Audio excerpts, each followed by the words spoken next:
Just a quick disclaimer that I have no professional training in this field and just wanted to try and make a video like this for funsies, so don't be weird.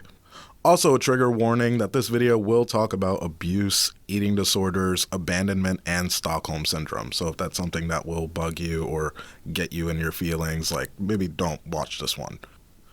Who is Tiffany Valentine?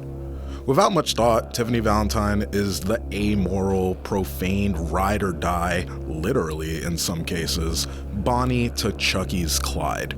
She's a mother, daughter, faithful wife, who just so happens to have a maniacal side that can be traced back to her earliest appearance in the Chucky franchise. We've seen people describe her as airheaded or a stereotypical bimbo, but I believe that she is an extremely layered and intelligent character who deep down has the potential to do good. However, after years of manipulation and traumatic events, she has been left deeply disturbed and potentially beyond rehabilitation. But Tiffany wasn't born to be the killer femme fatale that she eventually would become. So how can a woman with so much promise end up in such mentally dire straits? That's what I'm setting out to uncover today, in the analysis of Tiffany Valentine. Not much is known about Tiffany's childhood. We know that she was most likely born and raised in Hackensack, New Jersey, as this is where Chucky would meet Tiffany in a nightclub before later relocating together to Chicago in 1987. We know that she has at least one sibling in the form of a sister who we have never seen on screen or been mentioned by name, only being brought up briefly in the film Seed of Chucky. We know that Tiffany had some form of a relationship with her mother, who we will be deep diving into in just a second, but before that, I wanted to focus on the lack of any mention from Tiffany of a father figure. This may lead us to believe that Tiffany Valentine was raised in a single-parent household, leaving her without a positive male role model. According to Dr. Prem, some of the psychological effects of having an absent father for a young woman may be manifested as followed. The girl may experience a constant battle with self-esteem and self-worth, which I believe is something that we have seen Tiffany struggle with multiple times throughout the franchise. For instance, we follow Tiffany's struggles to bring back her to-be husband back from the dead, only to be met with the realization that Chucky had no intentions of committing to her. We then see Tiffany break down, seemingly feeling stupid for her efforts and questioning what was wrong with her for believing such a wild notion. Another instance is when we see her question her own actions in Seed of Chucky, going as far as to apply rehabilitation practices in order to force a metamorphosis of character. Then again in Cult of Chucky, and again in the Chucky TV series, ultimately attaching to the character of Nika for what she perceives as a genuine connection. Throughout the series, she is constantly looking for a way to find happiness in herself, and often we see her look for it in the wrong places. Another sign, according to Dr. Prem, is low quality of life. The earliest that we see Tiffany is in a nightclub alone, as she gets persuaded into a menage a trois with two strangers that leads to her stabbing a woman multiple times. Sometime after this is when we pick up with the character again in Bride of Chucky, where Tiffany lives alone in a trailer. She has no notable job. She is seemingly obsessed over a former lover that she ultimately did not spend much time with before his death, which in and of itself shows signs of Tiffany's attachment issues and her own problems with abandonment, even though she herself is who played a hand in getting her partner killed. By all accounts, until Tiffany is in Jennifer Tilly's body and handed a new life, I believe she can be considered someone living with an extremely low quality of life. The psychological effects of absent father on a growing woman surfaces as she ages. These suppressed emotions tend to bubble up in the event of any minor or large loss triggering the abandonment or trauma living beneath the surface. But if we establish that Tiffany didn't have a father figure, who raised her and her sister? Tiffany's mother. Much like Tiffany's sister, the mother of Tiffany Valentine never makes an on-screen appearance. However, her wisdom and spirit is ever present throughout the series. She is a person who, without a shadow of a doubt, played an integral role in who Tiffany would later become.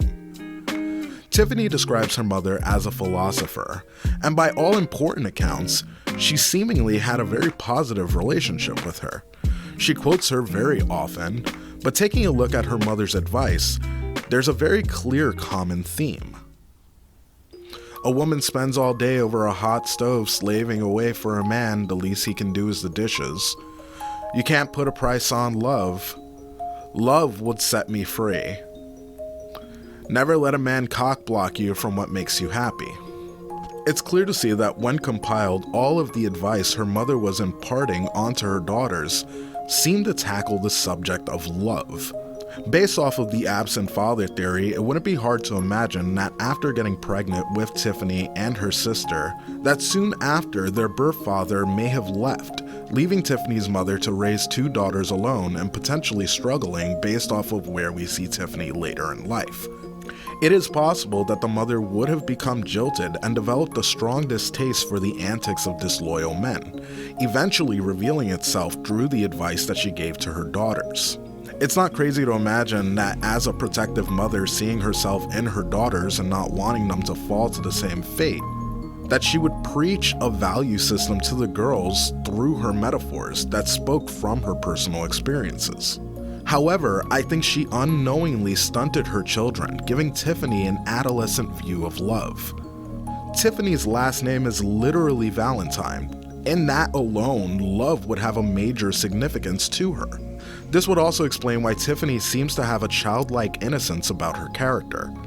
Although we see her doing deplorably illegal things, there's still a sweetness to her. Tiffany is love in the same way that Chucky is evil. Now, can we call that value system from her mother manipulative? One can argue in either direction. However, in truth, teaching your child is just part of the job. Regardless, one thing is for sure, and that is that Tiffany from a very young age was predisposed to being easily manipulated. So now think about the effects that a dominant personality like Chucky would have on someone like Tiffany. Chucky, being the master manipulator that he is, it would only make sense that Tiffany would not only fall for Chucky very quickly, but he would use her eagerness as a way to utilize Tiffany to do what he wants. Again, remember, Tiffany is love, and she was raised on a foundation of how love should work. Based off of what we know, I'm willing to bet that meeting Chucky was most likely her first real experience with love. In Chucky, Tiffany found an anchor that she had desperately been searching for. I especially believe this because we learn in Seed of Chucky that at some point, Chucky murders Tiffany's mother, and she seems unfazed. How can someone who meant so much to Tiffany be murdered by someone else who supposedly is supposed to be very close to her, and she can feel nothing or speak nothing to defend her mother? Because of this, I believe that Tiffany suffers from a severe case of Stockholm Syndrome. For those unaware, Stockholm Syndrome is an emotional response. It happens to abused and hostage victims when they have begun to develop positive feelings towards their abuser or captor. In some extreme cases, helping their abusers to do their bidding and even killing on their behalf. We see time and time again that Chucky is comfortable with being a psychopathic killer, but can the same be said for Tiffany? We know that Chucky was born with bloodlust strong enough to commit matricide, but we also see that Tiffany's first exposure to murder was through Chucky. So is it fair to say that Tiffany is equally as psychopathic? Let's look at the 6 major signs and see if she fits into those categories. The first is pathological lying and manipulation. Check. Rule breaking or failure to obey laws and impulsive behavior. Check. Irritability, aggression manifested as assault. Check. Blatant disregard for safety. Considering her continued relationship with Chucky, I would say check. A pattern of irresponsibility. Check. A lack of empathy. Absolutely not. This is what makes Tiffany Valentine such a joy to watch and what gives her such a wonderfully complex nature. To say she's lacking in compassion would be a complete and total oversight of her overall character. On multiple occasions, we see her experience guilt and compassion, showing genuine love for her children and husband. We have even seen her remorseful for her evil deeds, and on multiple accounts we've seen her side with her enemy. Examples of this would be best seen with Jesse and Jade in Bride of Chucky. We also see her grieve the loss of Alice, which I have a whole Alice is alive theory that we won't get into in this video, but like just know it exists and it's out there, it's in my brain. So who is Tiffany and where is she emotionally now? An interesting tidbit that got spoken about in the latest series was Tiffany and her relationship with food. It seems like since we've last seen her, she's developed an eating disorder. It's important to remember that eating disorders are not only for people who don't eat, but also apply to people who may be binge eating. According to the National Eating Disorders Association, binge eating disorders, or BED, is considered life-threatening, and usually a loss of control is generally the root of the problem. Tiffany at current state has no real life of her own, no known goal or ambition. As far as we know, her entire purpose is to serve Chucky in whatever he's planning. From everything that we've seen of Tiffany in the last couple movies and the TV series, to say that a loss of control has taken place, I think is a verifiable fact. Tiffany has gained control through food until her time spent with Nika gave her a new awakening. Contrary to her relationship with Chucky, Tiffany sees Nika as a potential positive relationship for herself.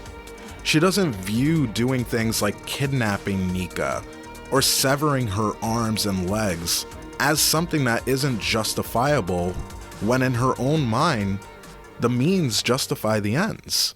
In conclusion, Tiffany Valentine is a deeply disturbed woman with a litany of untreated disorders. Her emotional motivations are made clear in every single installment of this franchise, yet her predisposals are constantly getting in her way. Although psychologically Tiffany is damaged, I am still very excited to see the future of this character, as she is a very charming and charismatic personality. She's constantly being pulled back into an orbit that hinders her growth. Yet the potential for what she wants and what she's capable of is so grand that I have nothing but high hopes for Tiffany Valentine. Guys, I really hope that you liked this video. Again, I just did this for funsies. I don't know I have a degree in art, but I always enjoy videos like this and wanted to try one myself. So if you liked the video, please take the time to like it. Leave a comment down below so that way I know your thoughts on Tiffany Valentine and what you think might be a part of her psychosis. If you're new, please subscribe. Welcome. Totally glad that you're here. And for everyone subscribed or not, make sure that your notification bell is on so that way you always know when I drop new videos. In addition to all of that, I did drop merch recently, and with the holidays coming up, you guys buying this shirt really helps me out. A link to where you can pick up the shirt will be down in the description of this video, along with how you can become a Patreon of mine. For as little as $3 a month, I can sing your name in the Patreon song that will play right after I say this. Peace, video creeps. Yeah, you make me wanna take the clothes off. Yeah, you with all the support. Yeah, you show me, and so it's time to throw it back. Rebecca Reviews and Corey Stewart, Kyoko and Larry Sherman, Carwoman and Butcher's Grindhouse, Warlord, X-Core, Michael Andrews and Grimnir, Survivors Guild Fight for He's, Yo Adrienne, Little Lady Heart and Leela, then Giselle, Peter Sweet Vegan, and then Elle, Cindy Fowler, Chris Arnott, Dawn of the Dead, The Darkest Dark, Jam Cedar, Shadow of the Living Dead. Thank you all for being my Patreons, that's what I said. You make me hot inside my heart. Oh my God, I support the fact that you support my art. And I will keep on making these songs just for you. If you keep on just showing up, then that's just what I'll do.